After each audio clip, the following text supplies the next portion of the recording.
Victoria has incredible berries. Why are we bringing them from other countries? We need to support our local producers.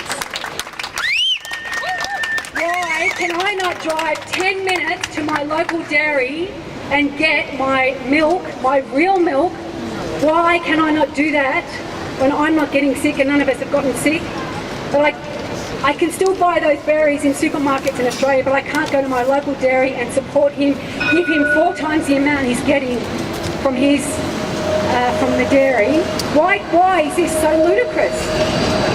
Okay, so this afternoon we are having a meeting to start up an Australian producer to consumer legal fund. And Joel's going to give us some advice on how we're going to get that happening. I'd like to call Tammi, where is she? Australian Food Sovereignty Alliance President, Tammi Jonas, and also amazing Lee Smith from Jonah Farms. Tammi.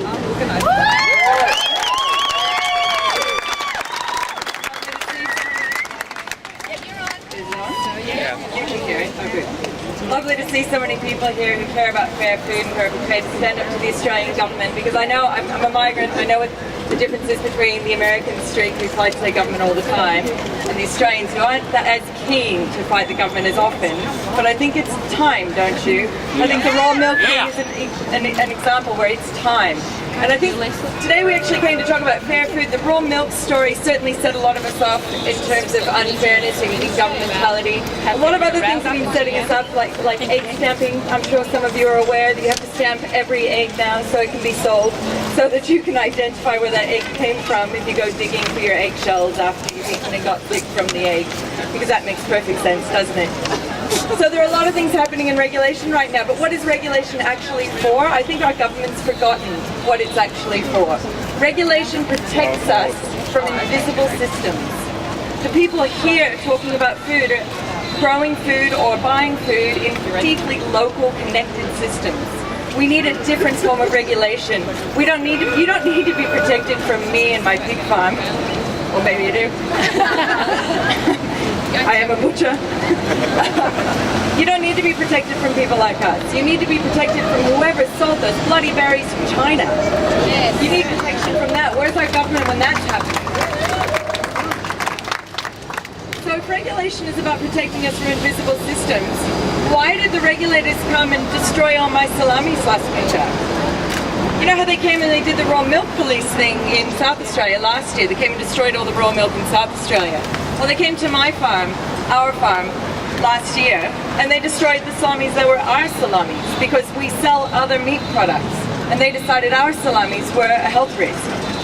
Do you think that's fair? How would you feel if they came into your fridge and they took your salami and they just poured poison over it? That's what they did to us.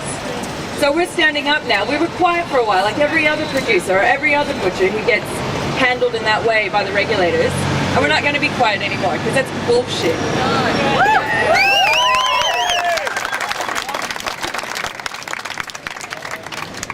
So I just think we're at the start of something. As president of the Food Sovereignty Alliance, I know we've already been working for the last 4 years on a people's food plan and getting people involved in making democratic decisions about your own food and agriculture systems. That's what food sovereignty is about. And we need to go back to taking control of those decisions and not letting the government make them for us, and not letting the government drive producers and providores out of business with unrealistic and unfair regulation when you just want to buy their honest food directly from people like me and others. So as everyone else has said, I'm just going to say, keep doing what you are doing. The people here already are. Keep drinking your raw milk. I'm going to keep drinking mine. Yeah. Keep eating your illegal salamis. If you've got some, don't let them leave your property, by the way, that's the thing. And just keep fighting, keep your voice going. Don't let it die away just because the government thinks they've dealt with the raw milk problem, because they've tainted all the milk now, so none of the producers are even producing it anymore. Stop letting them create black markets for safe food. Yes! Woo-hoo! Now to the people. Do we want a revolution? Do we need a revolution? Is it now for the revolution? The food revolution, the politicians are going to have to follow us. because they're not listening to us. They're going to have to follow us. We are leading this grassroots movement and they're going to have to follow us.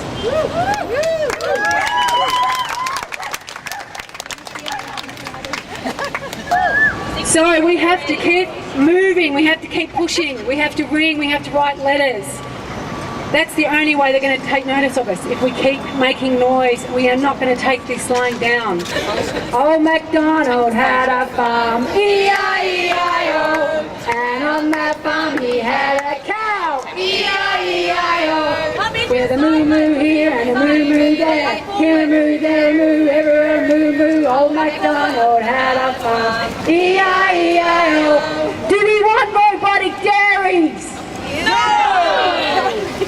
Do we want cows kept inside? No! Do we want chickens squashed in cages they never see the day of light? No! Do we want feedlots for cows? No! Do we want pigs that have to lie down on concrete because they can't stand up? No! I think we ought to let the bureaucrats live like the animals. Exactly!